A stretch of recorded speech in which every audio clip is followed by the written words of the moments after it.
যখন মাথা ব্যথা করে অথবা শরীরটা একটু ম্যাজম্যাজ করে, কিছুই ভালো লাগে না, তখন কিন্তু আমি মাঝে মধ্যে বিকালবেলা এরকম কফি তৈরি করে খাই। আর খেলে মনটা অনেক ভালো হয়ে যায়, আর মাথা ব্যথাটাও কিন্তু অনেক কমে। আর আমি তো দুধ চা খেতে পারি না, দুধ চা খেলে অনেক গ্যাসের সমস্যা হয়।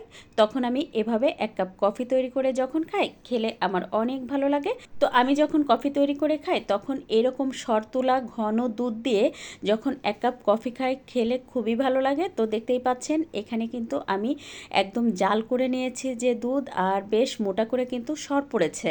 তো এইটা কিন্তু দুধটা বেশ খানিকটা সময় করে আমি জাল করে নিয়েছি।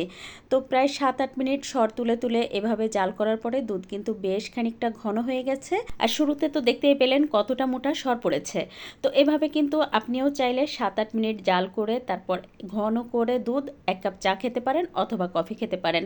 সেই কফি অথবা চায়ের টেস্টটা কিন্তু বেড়ে যায় দ্বিগুণে। তো কফি তৈরি করার জন্য এখানে একটা বাটির মধ্যে নিয়ে নিচ্ছি হচ্ছে 1 টেবিল চামচ পরিমাণ কফি, তার সাথে দিয়ে দিচ্ছি 1 টেবিল চামচ পরিমাণ চিনি, সেই সাথে দিয়ে দিলাম আধা চা চামচ পরিমাণ পানি।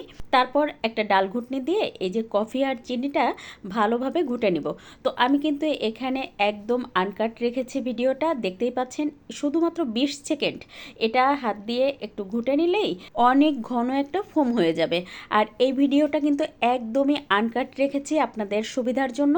এটা মানে আপনি চামচ দিয়ে বলেন, তারপরে ওই যে এখন তো ওই যে চা ছাঁকনি দিয়ে করে, এগুলো কিছুই লাগবে না, বা বোতলের মধ্যে ঝেঁকে ওটাও করা লাগবে না। আপনি শুধুমাত্র একটা ডাল ঘুটনি দিয়ে মাত্র 20 সেকেন্ডেই একদম ঘন শক্ত টাইট একটা ফোম তৈরি করে নিতে পারবেন।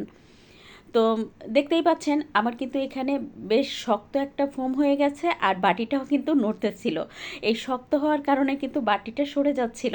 আর দেখতেই পেলেন কত সহজে অল্প সময়ে কিন্তু অনেক শক্ত একটা ফোম হয়ে গেল। তো এটাকে কিন্তু আমি বলি হচ্ছে গরিবের ক্যাপাচিনো।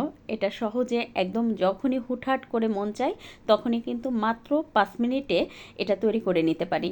একদমই সময় লাগে না, যদি দুধটা আগে জাল করা থাকে তাহলে তো একেবারেই সময় লাগে না। তো দেখতেই পাচ্ছেন আমি একটা চামচ দিয়ে দেখাচ্ছি কতটা শক্ত একটা ফোম হয়ে গেছে। আর যাদের হাতের কাছে ইলেকট্রিক বিটার আছে তারা চাইলে কিন্তু সহজেই ইলেকট্রিক বিটার দিয়ে মাত্র 10 সেকেন্ডেই এটা তৈরি করে নিতে পারবেন। তো এবার কফি তৈরি করার জন্য একটা মগে সেই যে কফির যে ফোমটা করে রেখেছিলাম সেটা দিয়ে তার মধ্যে হচ্ছে জাল করে নেওয়া দুধ দিয়ে দিচ্ছি। আর এই কফির ফোমটা কিন্তু আপনি চাইলে একটু বেশি করে তৈরি করে তারপরে একটা বক্সে রেখে ঢাকনা দিয়ে ঢেকে নর্মাল ফ্রিজে রেখে দিতে পারেন। এটা করে কিন্তু অনায়াসে 7 থেকে 10 দিন ভালো থাকবে। তো আপনার যখন কফি খেতে ইচ্ছা করবে তখন শুধু দুধ গরম করে তারপর ওখান থেকে ফোম নিয়ে আপনি কিন্তু সহজে তৈরি করে নিতে পারবেন। তো দেখতেই পাচ্ছেন এটা কিন্তু অনেক লোভনীয় হয়েছে। আর এভাবে কিন্তু কফি খেতে আমার তো খুবই ভালো লাগে। ওই যে শরতুলা যে গরুর দুধ থাকে না, সেই দুধ দিয়ে কিন্তু কফি তৈরি করলে এই যে কফির মধ্যে যে একটু সর ভাব থাকে, ওটা সত্যি কী পরিমাণ যে ইয়াম্মি লাগে। তো আপনি খেলে বুঝতে পারবেন এটা আসলেই কতটা মজার হয়। ওই যে আগেই বলেছি আমি তো গ্যাসের সমস্যার জন্য দুধ চা একেবারেই খেতে পারি না। তো আমার যখন খুব খেতে ইচ্ছা করে তখন খেলে আমি মাঝে মধ্যে এরকমই এক কাপ কফি করে খাই, সত্যি মনটা অনেক ভালো হয়ে যায়। তো আপনারাও চাইলে কিন্তু এভাবে খুব সহজে অল্প সময় গরিবের ক্যাপাচিনো তৈরি করে খেতে পারেন। ভিডিও ভালো লাগলে একটু শেয়ার করে দিবেন আর একটা লাইক দিয়ে পেজ ফলো করে রাখতে পারেন। আজ এ পর্যন্ত, কাল আবার নতুন কোনো ভিডিও নিয়ে দেখা হবে ইনশাল্লাহ। সে পর্যন্ত সবাই ভালো থাকবেন, সুস্থ থাকবেন। আল্লাহ হাফেজ।